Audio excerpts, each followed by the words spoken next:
જમ્મુ કાશ્મીર અને હરિયાણામાં પ્રચાર પૂરજોશમાં. પ્રધાનમંત્રી નરેન્દ્ર મોદીએ જમ્મુમાં સંબોધી જનસભા. કહ્યું, કોંગ્રેસવાળા પાકિસ્તાનને બતાવતા હતા સફેદ ઝંડા, ભાજપે ગોળીનો જવાબ ગોળાથી આપ્યો.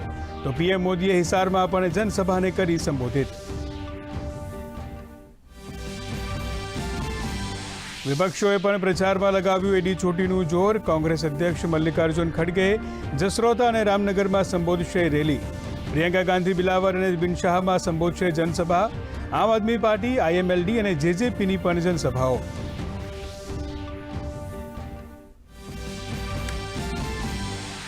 જગપ્રસિદ્ધ સોમનાથ મંદિર નજીક મેગા ડિમોલિશન ડ્રાઈવ. 1200થી વધુ પોલીસ જવાનોની સુરક્ષામાં કરાઈ દબાણ હટાવ કામગીરી.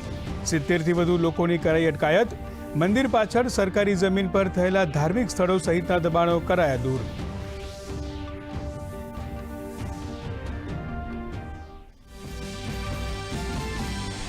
રાજ્યના યુવાનો માટે સરકારનો મહત્વનો નિર્ણય. રાજ્ય પોલીસ દળની 14,820 તથા સિવિલિયન સ્ટાફની 245 જગ્યાઓ પર કરાશે સીધી ભરતી.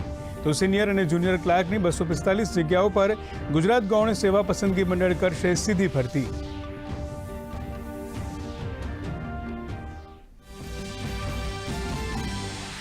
રાજ્યમાં ભાદરવામાં જામ્યો અષાઢી માહોલ. આજે 93 તાલુકામાં નોંધાયો વરસાદ.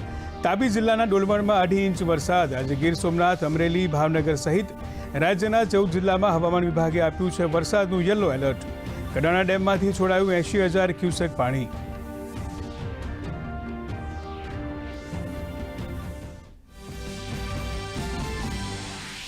સંયુક્ત રાષ્ટ્રમાં ભારતનો પાકિસ્તાનને જડબાતોડ જવાબ. રાઇટ ટુ રિપ્લાય અંતર્ગત ભારતીય પ્રતિનિધિએ પાકિસ્તાનને કર્યું બેનકાબ. કહ્યું, એવા દેશની શું વાત કરીએ જેને લાંબા સમય સુધી ઓસામા બિન લાદેનને આપી હતી શરણ.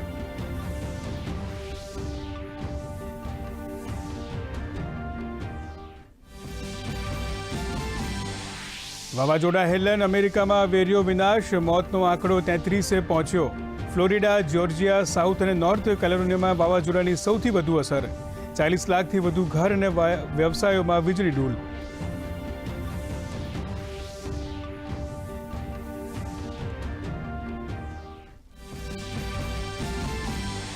કાનપુર ટેસ્ટ મેચમાં બીજા દિવસે પણ વરસાદનું વિઘ્ન. સવારથી વરસાદના કારણે મેચ શરૂ ન થઈ શક્યો. બીજા દિવસનો મુકાબલો. પ્રથમ દિવસે બાંગ્લાદેશે 3 વિકેટ પર બનાવ્યા હતા 107 રન.